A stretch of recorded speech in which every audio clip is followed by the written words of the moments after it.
I awake to the roar of thunder and the blinding flash of lightning. A storm with no rain. I stand up and look for anything that may be waiting. All I see is Dominic, eating some dead grass. I almost smile, happy to be alive, and then I remember the goblin curse. I only have a handful of days now. If I don't kill that purple bastard, I will be as it is.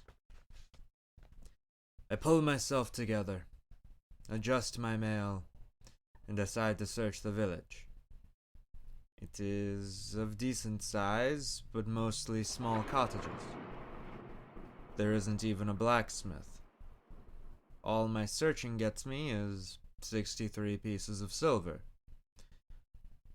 I attempt to fashion a spear from my knife and staff. I bind it together strongly with dried sinew. This should give me a fighting chance. I hope.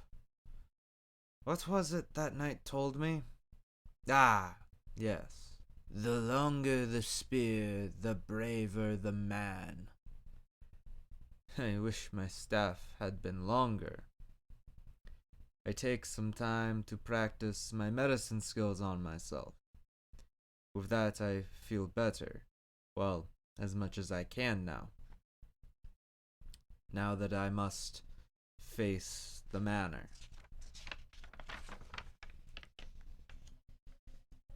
It wasn't hard to know the thing left a trail as plain as day. The manor lay atop a small hill on the north end of the village. Lantern and spear in hand, I walk toward the uncanny, still manor. I was greeted by a wooden door. 5 men abreast could pass through this monstrosity. I push it open to the entry hall, and I am given 3 ways to go. I decide to go north, to be met with a sunken and flooded floor. I go to turn back, but am stopped by a zombie lurching out of the water. I move first, stabbing the bloated corpse in the neck before it has a chance to react. It scratches at me, but can't get through my mail. I thrust again with my spear and it glances off of it as this zombie goes to bite me. Pivot, shoving it back with the haft of my spear. I thrust at it again, glancing its neck. It scratches defiantly at my mail. With one last thrust, I spear it in the eye socket and it goes limp and falls back into the water. Breathing heavy, I keep moving. I take the west path and was met with a set of extravagant golden inlaid doors. I cautiously push the left one open with my shoulder. Flies. I am greeted by a swarm of flies and a table filled with half-eaten corpses. The stench hits me and I swallow the bile rising in my throat. I push on, searching for anything of use. Rummaging through, I assume the mistress of this manor's court find a sacred scroll. Whispers past the gate, it says, in writing across the top of it.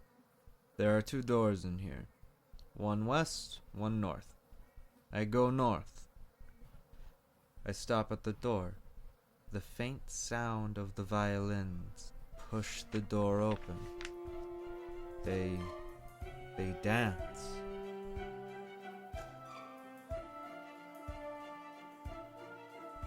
The corpses dance. Zombies, each of them.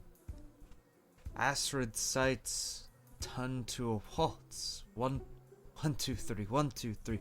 They don't even notice me. They don't invite me to dance. I close the door. I find The noblewoman from before. I need more information. I stumble through the spell, but manage to cast it. A bright light comes from her eyes and mouth. Silence washes over the room. She speaks. You have 3 questions. Ask. What happened here? Plague and violence, she answers. Why do the zombies dance? Because they wish it. Who is they? A dead god and a misguided man. The light goes out and the torso goes limp in my arms. I drop it and move west, into a filth-reddened kitchen. As the door opens, a crossbow bolt sings through the air, narrowly missing my neck. I attempt to free the crossbow, but it breaks from age. I search the kitchen.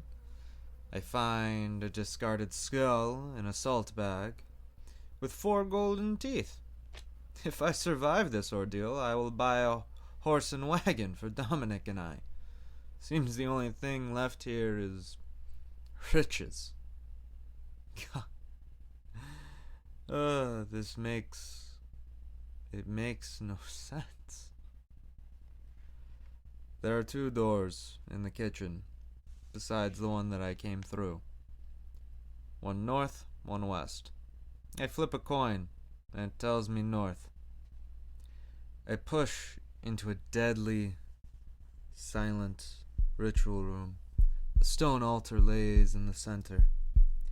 Atop the altar rests a sheath, black lacquer, with a mouth on each end for a sword. A long gem sits in the center of the sheath.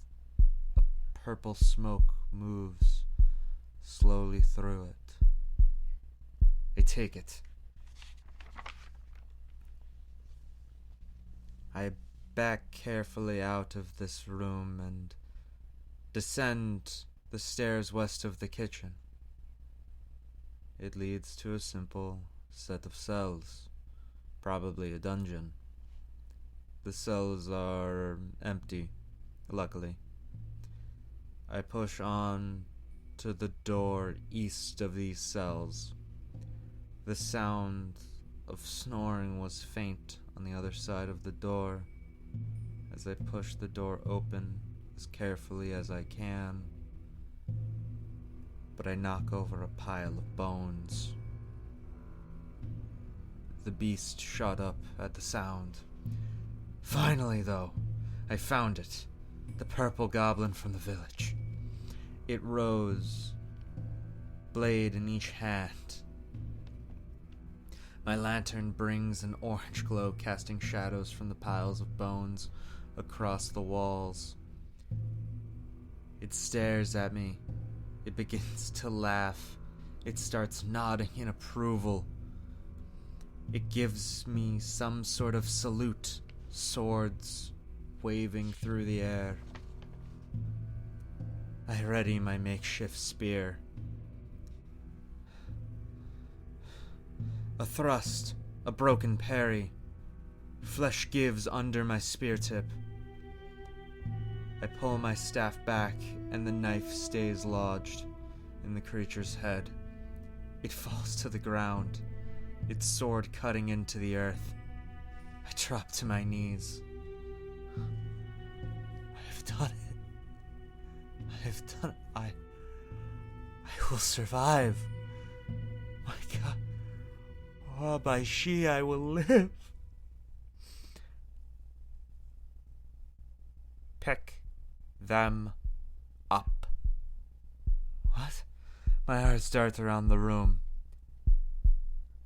I am with you. Let me help you. Who are you? A friend. Now, pick them up.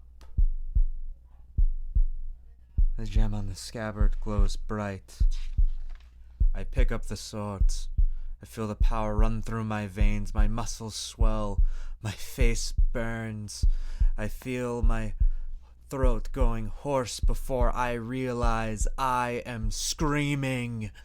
And then everything goes black.